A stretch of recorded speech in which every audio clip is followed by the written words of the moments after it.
মাস শেষে আমাকে 2000 টাকা দিলেই হবে। 2000 টাকা এত কম? বাড়িতে কোনো সমস্যা নাই তো? আসলে এই বাড়িতে 1 মাসের বেশি কেউ থাকে না। মানে বাড়িতে কোনো ভূত নাই তো? আরে না না, ব্যাচেলার গুলো একটু বদমাইশি করে তো।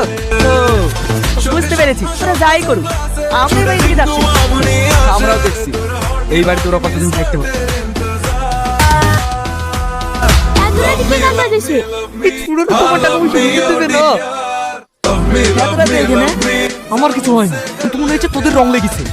কি সমস্যা আপনাদের? এত রাতে কে গান বাজায়? সমস্যা নাই বলে তো আমরা সমস্যা সৃষ্টি করছি। আর এত রাতে গান বাজানো বলে আমরা বাজাচ্ছি। দেখেন, আমার সামাল করার মুড নেই। ভালো করে বলছি গানটা বন্ধ করুন, আমার অনেক সমস্যা হচ্ছে। গান টান বন্ধ হবে না, যার সমস্যা আছে কান খুলে ঘুমাক্কা।